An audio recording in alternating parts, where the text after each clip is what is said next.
अपनी अलग अलग भाव भंगिमा से लोगों के चेहरे पर मुस्कुराहट ला देने वाले व्यक्ति का नाम था चार्ली चैपलिन। चार्ली चैपलिन वो व्यक्ति थे जो बातों को अपने अलग अलग अंदाज से जो है इतना सुंदर कर देते थे कि लोग उसे बार बार देखते थे और उसी तरीके से हंसते थे।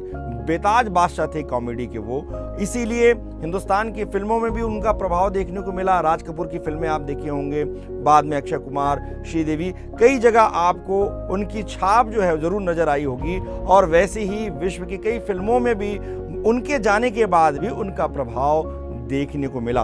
उनसे जुड़ी बहुत सारी बातें हैं, बहुत सारे किस्से हैं जिस पर आज हम चर्चा करेंगे। नमस्कार, मैं हूं संदीप अखिल और आप देख रहे हैं लल्लूराम.com। चार्ली चैपलिन वो फिल्मकार और एक्टर जिनकी कॉमेडी पर लोग ठाके लगाते थे। चार्ली चैपलिन का जन्म 16 अप्रैल 1889 को लंदन में हुआ था। उनका असली पूरा नाम चार्ल्स स्पेंसर चैपलिन था। 9 साल की उम्र थी और घर का खर्चा चलाना जरूरी हो चला था। आर्थिक परिस्थितियां अच्छी नहीं थी, इसलिए वो काम करना शुरू कर देते हैं। बचपन का वो मोड़ जिस मोड़ में माँ बाप दोनों अलग हो जाते हैं। माँ ये सदमा, ये दुख बर्दाश्त नहीं कर पाती हैं और अपना मानसिक संतुलन खो देती हैं। इस बात को मैं आपको इसलिए बता रहा हूँ कि जो लोग आपके चेहरे में मुस्कुराहट लाने के लिए यत्न करते हैं, उनके पीछे एक बहुत बड़ा दुख भी होता है, लेकिन अपने दुख को पीछे कर आपके चेहरे में मुस्कुराहट लाने का निरंतर प्रयास करते रहते हैं। वो दिन आता है कि जब चार्ली चैपलिन को अपनी पढ़ाई भी छोड़ देनी पड़ती है और स्टेज में एक्टिंग करनी पड़ती है। इसके ठीक बाद चैपलिन को अमेरिकी फिल्म स्टूडियो के लिए चुना जाता है। यहाँ से चैपलिन दुनिया भर में मुख्य फिल्मों के बादशाह के रूप में उभरते हैं। कई बार आपने हिंदी फिल्मों में चार्ली चैपलिन का प्रभाव देखा होगा। अक्षय कुमार चार्ली चैपलिन की एक तस्वीर अपने पर्स में जरूर रखते हैं। श्रीदेवी ने मिस्टर इंडिया के गाने में चार्ली चैपलिन का एक्ट किया था और उनके साथ बच्चे ने भी इस तरह का किरदार निभाया था। श्रीदेवी का एक्ट चार्ली चैपलिन के लिए एक प्रकार की श्रद्धांजलि थी। श्री 420 राज कपूर की वो मशहूर फिल्म, बॉलीवुड एक्टर राज कपूर ने फिल्म 420 में चार्ली चैपलिन की तरह एक्टिंग की थी। दर्शकों को उनका यह अंदाज बहुत पसंद आया था, इसीलिए राज कपूर को इस फिल्म के बाद भारत का चार्ली चैपलिन कहा जाने लग गया था।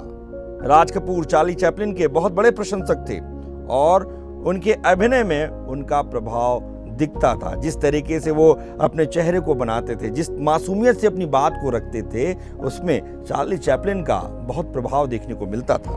यदि आपको याद हो, अजब प्रेम की गजब कहानी फिल्म, रणबीर कपूर, उन्होंने भी चार्ली चैपलिन का किरदार निभाया था। फिल्म जो बर्फी आपने देखी होगी, उसमें भी जो है चार्ली चैपलिन का प्रभाव नजर आता था। चार्ली चैपलिन की पहली फिल्म 1914 में आई, मेकिंग अ लिविंग, जो एक साइलेंट फिल्म थी। उनकी पहली फुल लेंथ पिक्चर जो है 1921 में आई, द किड।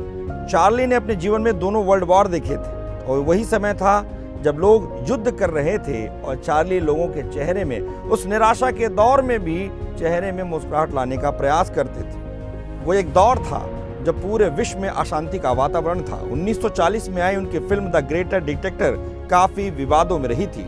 इस मूवी में उन्होंने अडोल्फ हिटलर का किरदार निभाया था। इसी के बाद चार्ली अमेरिका छोड़कर स्विट्जरलैंड चले जाते हैं। विदेश सचिव देनिशा गुनिया ने अपनी बायोग्राफी में लिखा है कि स्विट्जरलैंड में एक बार नेहरू जी को महान कॉमेडियन चार्ली चैपलिन ने अपने घर पर दावत पर बुलाया। खाने से पहले चार्ली ने शैंपेन मंगवाई और नेहरू जी को ऑफर भी दे दिया था। सबसे एक अलग घटना हुई थी, एक विचित्र घटना हुई थी, जब कब्र से चार्ली चैपलिन का शव चोरी हो गया था। जी हाँ, चोरी हो गया था। चार्ली चैपलिन का निधन होता है 88 साल की उम्र में। साल था 1977, दिन क्रिसमस का था। चैपलिन के दफन होने के 3 महीने बाद उनकी कब्र से शव चोरी हो गया था। चोरों ने ऐसा उनके परिवार से पैसा ऐंठने के लिए किया था। ऐसे थे महान कलाकार चार्ली चैपलिन। अगर आपको हमारा वीडियो अच्छा लगा तो फेसबुक पेज पर लाइक करें और यूट्यूब पर सब्सक्राइब करें। हंसते रहें, मुस्कुराते रहें।